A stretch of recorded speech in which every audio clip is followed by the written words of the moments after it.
drop-off program, like this one in Lancaster County. Our facility is very convenient. It's a drive-through, the only drive-through facility in the state of Pennsylvania.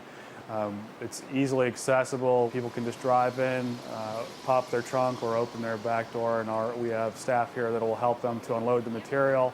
2007, we recycled approximately 200 tons of computers. The common question is if we, as an authority or a lot of the recycling facilities, if they remove information from the hard drive. The answer to that is typically no, unless the facility says that that's a service that they offer. So we always encourage people to remove information from hard drives. Another question that we typically get is what happens to the material. Recent reports of e-waste illegally shipped overseas have consumers thinking twice about where their recyclables are actually going. Not all electronic recyclers are the same, unfortunately. Some of them are a lot more environmentally responsible than others. You should ask them what they're doing with the material. And if they're not willing to give you information about how they handle it, you're probably better off not going there. And here's another option. When purchasing new electronics, ask if the store offers a buyback program. Or donate your old electronics to a local nonprofit like Free Geek Pen, a recycling center in Ephrata.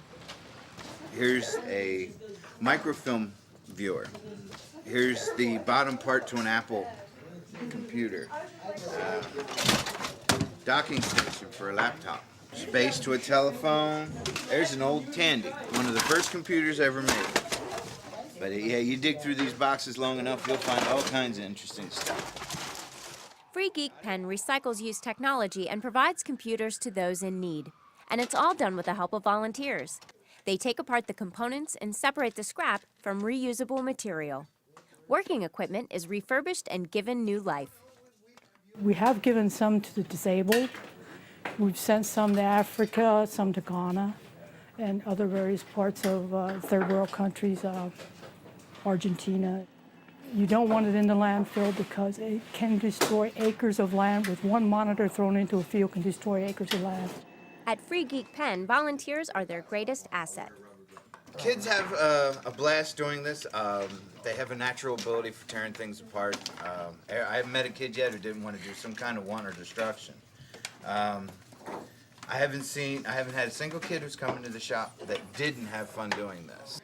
In exchange for donating their time, volunteers walk away with a sense of accomplishment and a computer.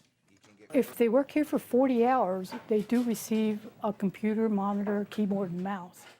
Donations, volunteers, and hard work. That's what makes this recycling program so successful.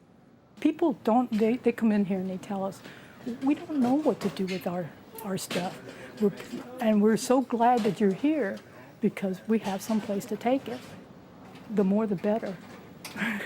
The more it helps the future and the more it helps us to stay in business so that we can continue to help other people.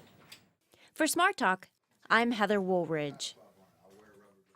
Free Geek Pen will hold a special collection event on Saturday, February 2nd from 8 a.m. to 3 p.m. You can drop off your old technology for free. They'll take anything with a circuit board. For more information, call 717-721-2494.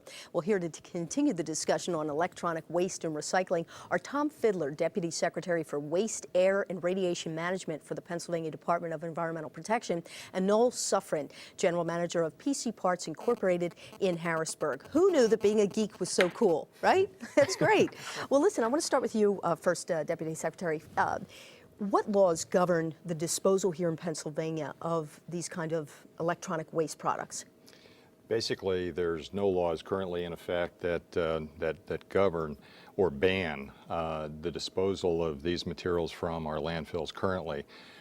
We are looking very closely at new regulations that may go into effect within the next 2 to 3 years that would in fact create a landfill ban for electronic parts. So right now, you just put your electronic junk out and unfortunately it is taken and it's stuck in a landfill? Basically collected at the curb and ends up in the landfill.